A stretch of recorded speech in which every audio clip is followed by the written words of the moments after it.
It's interesting, isn't it, when you look at that also from a rental perspective. We're seeing the same thing happen. We're seeing our days on market on average for rentals down to 14 days. We're seeing people moving from one-bedroom apartments to two-bedroom apartments.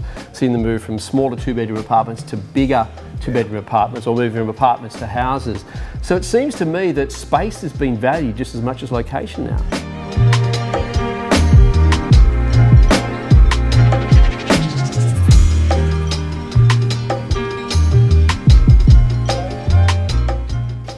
Yeah, I think that's, whilst people used to say, I'd love to live in that street, I'd love to live in that suburb, I think the scarcity of property available has enabled them to take a closer look at the actual property itself and saying, well, does this home fit the brief, or can I improve on it?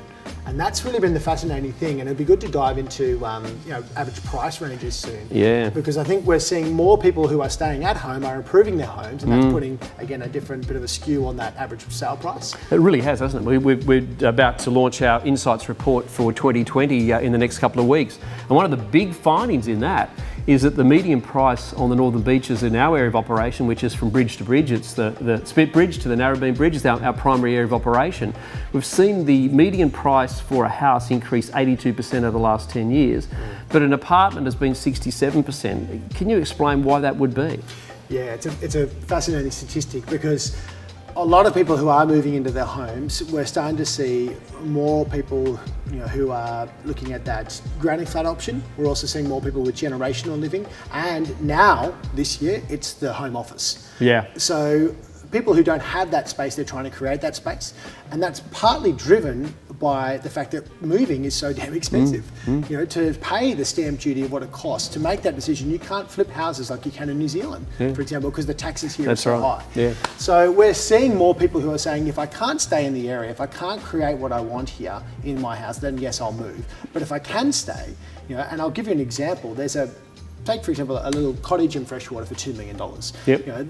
That price, the average sale price of $2 million for that cottage, that person comes along and knocks it down. They spend $1.5 million putting a new home on it, and now the average sale price for that type of property is $3.5. Or could be $4. Or could be $4 million. Exactly, right. Because there's so little of it available, and then that healthy demand just drives that pricing. So I think we're going to see more and more of that type of property. So the statistics on that then skew the whole data, don't they? Correct. Because we're seeing so much more property improvement, renovations, extensions and so on, skewing the price, the median price of houses compared to apartments. And therefore you could look at it and say, oh, I'm better investing in houses. Yeah. Which leads to another interesting question. When we look at the what we call A, B and C grade properties in the marketplace, it's always a tricky one, isn't it? To say, where do I invest my money? I can get everything I want in this property, but it's a B or C grade property. It might be the best location. Is it going to give me the best long-term possibilities? Yeah. But at least I can get into the marketplace.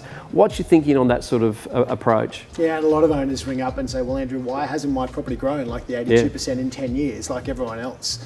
And there's some fundamental things you can't change in most properties. And I talk a lot about this at open houses to people who are just inquiring about the market, but also to homeowners, and we come around appraise and we look at things like topography of land. The more level the land is, the broader demographic of buyers you're going to appeal to as well. The closer proximity you are to the water, that's going to increase value, of course. But the parking element, very, very important. A car space versus a lock-up garage versus a carport. There are fundamental differences, and the value increases significantly based on those things. Having an aspect, a north-facing backyard, that will have a very big difference. And these extra qualities, you put them all into a little bucket and you say, well, if it has all those things, great, that's an A-grade property. If it has 2 or 3 of these things that are a challenge, the more steeper the terrain, obviously the limited buyer pool who's going to appeal for that. Now, it doesn't mean that property won't sell well, and in fact most of the time they do sell very well. There's that price point, isn't it? Yeah, that's right. And I think it's just a suitability issue. Now, for most people, suitability in a property, I love it, Andrew, but it doesn't quite have this, or it doesn't have quite a level access, or my family can't play in the backyard here. Those suitability issues don't become a problem when the price is excellent. Correct. And that's what we call a fire sale, unfortunately, sometimes. When the price becomes so attractive that people will overlook some of those fundamental important things that they like and what they need in a property just because it's actually affordable. I suppose that's reflected into the response rates we're getting in the marketplace. We can see one property, it's first launched a weekend, 52 people come through, 52 groups of people, and then another one, 5. That's right. And it's either reflected in what it offers or where it's priced at. It's priced. Yeah. Yes. So it's a matter of making sure you understand that in the marketplace.